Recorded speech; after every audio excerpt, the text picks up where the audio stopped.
everybody, and welcome to day 3. How did your board games go? Did you get them all made, printed, laminated, or whatever in your file cabinet? Did you get your game pieces? Okay, so now we're going to get on to day 3. Let's share my screen. And away we go.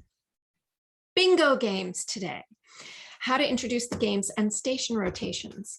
So I'm going to talk today about tips for introducing the games, because how you start this and frame it in your classroom will make all the difference in how well it goes throughout the rest of the year.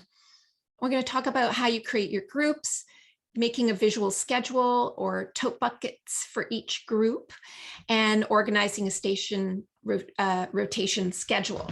So this is a big day. This is really where the structure and organization comes in. And then of course, at the end, you're going to make the bingo games.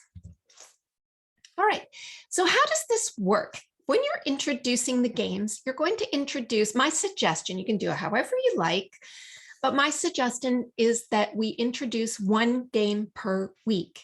So the first week of school, you might just introduce board games, and you have them just play board games, and you only play board games until that is completely organized and everybody knows what they're doing. That's going to be the best strategy. And it might take longer than 1 week to get that all organized. But then when you introduce a new game, it's all very exciting for them. You're going to play the game in a large group, right? I do, we do, you do. So all play the game in a large group very slowly and make explanations very explicit. Go step by step by step by step by step by step. You don't want to make any assumptions here about what students are picking up on, what they understand, what they don't understand. They're still only 5 and 6. They're very young, and they're just going to, this is about playing with a partner. So it takes a lot of explanation and role modeling. I can't stress that enough. You want to do it as a large group. Then you want to have 2 students maybe go in the middle of the center of a large group to demonstrate. And then you're going to have them work in partners. And they will all practice doing it while you don't work with small groups yet. You're just going in this, of course, you're going to work with small groups because you have to assess and do all of that stuff at the beginning. But you want to just have time to be able to walk around and make sure you see who's getting the hang of the game and who's not, right? Who's not quite picking up on it, who is, so that you can sort your groups and partners appropriately. You want to make sure that you've, got students that are, well, we'll talk about that in the next slide, that are grouped so that the games work. So at least somebody knows what they're doing. So you're going to be very specific about who they will be playing with. And you're going to show them, there's going to be a group name card, right? And you're going to show them who's in their group. Groups may change. You're going to show them their group tote. And you're going to show them where they're going to play the games, at tables, on the floor, which spot in the room. You're going to show them when, by showing them the weekly schedule, right? Board games on Monday, bingo games on Tuesday, boom games on Wednesday, etc. You're going to show them even why. So then you can take a couple of words like rabbit and show them how to cut big words into 2 little chunks so that they understand why they're reading rab and bit.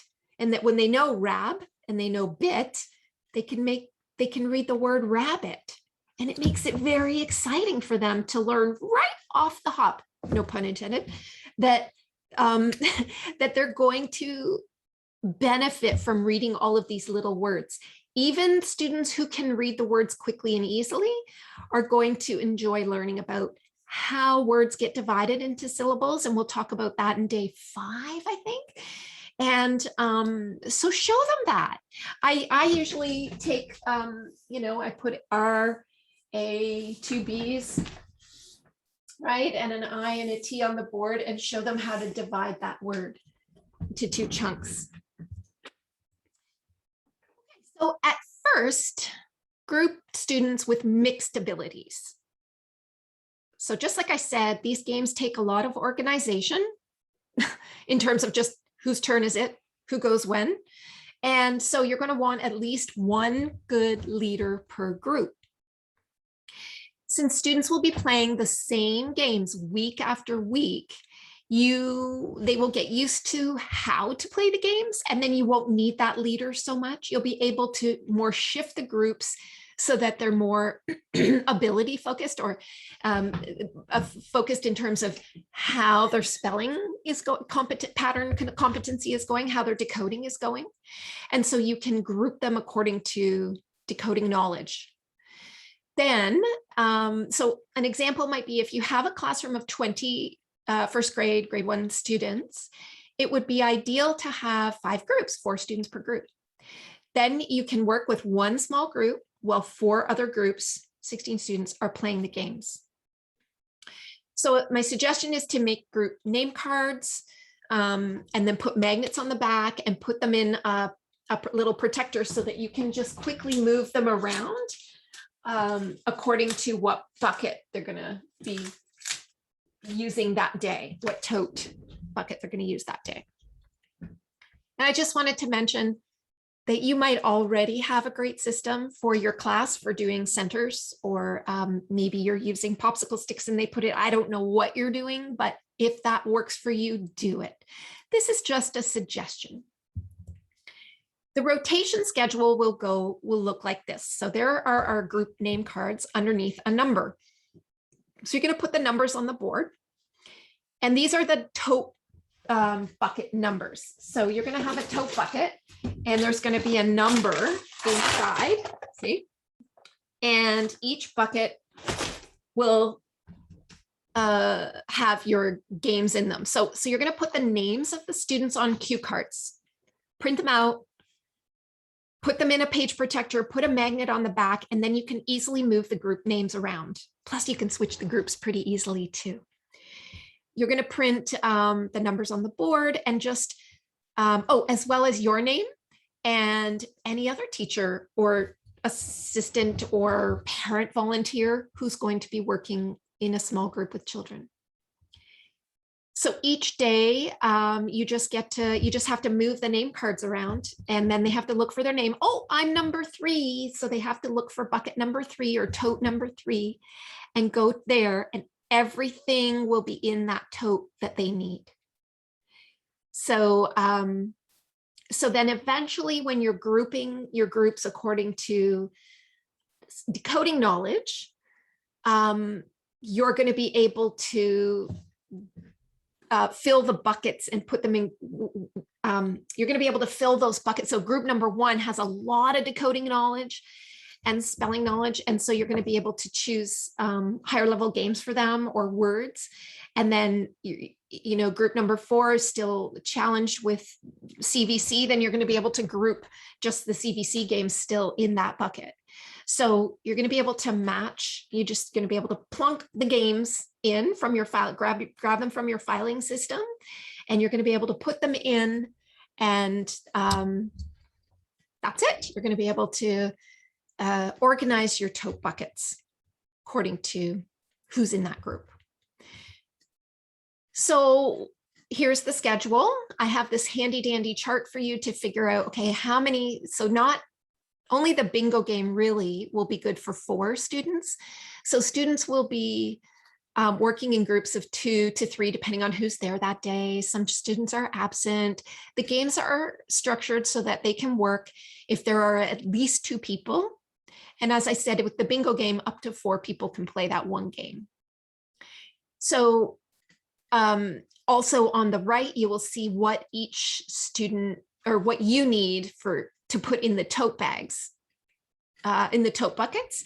So you will, you'll put the board game, and then you'll put 1 die, because you only need 1 die per board game, and 1 game piece per player. So you might have a little, I would suggest just having a container of game pieces that they can choose from to use for each game. So you may have 2 board games per bucket, because you might want 2 people to play 1 board game and 2 people to play another. Doesn't matter who plays with which one. You just want it to be, of course, if students are in groups of 2, they're going to be reading more words than if they're in groups of 4 or 3. So you want them reading as many words as possible. So working in partners is a much better idea than working in groups of 4, but except for bingo, that works well with more people. And they're always having to read their words. Yeah, so the only difference will be that this is going to be structured so they know what's coming, they know what to do on each day. The only difference is there are going to be different words in the games. That's it. So it's important to make a visual schedule for students who have challenges with oral language and taking in information and expressing themselves. So mostly for students who need that extra support, make sure you have a visual schedule. So number 1, they have to find their name.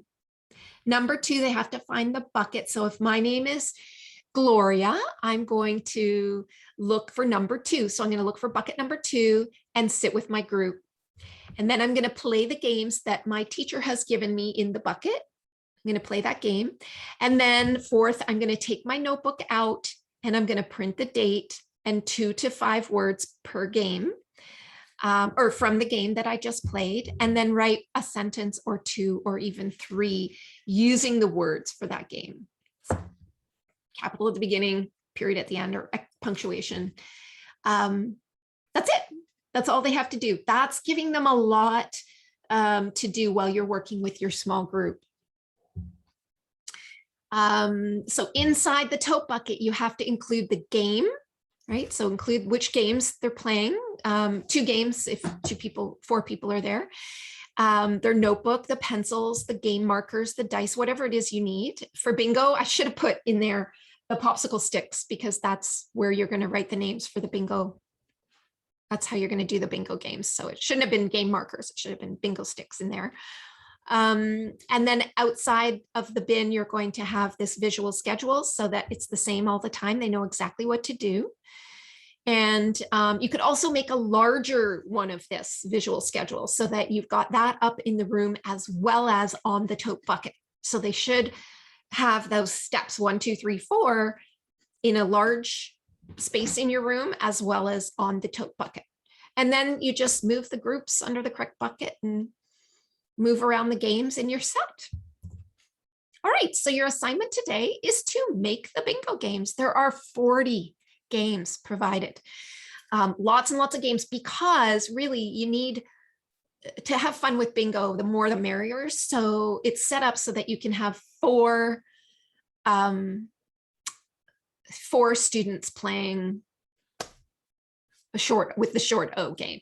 Right? 4 students playing with short I, 4 students playing with short E, 4 students playing mixed CVC.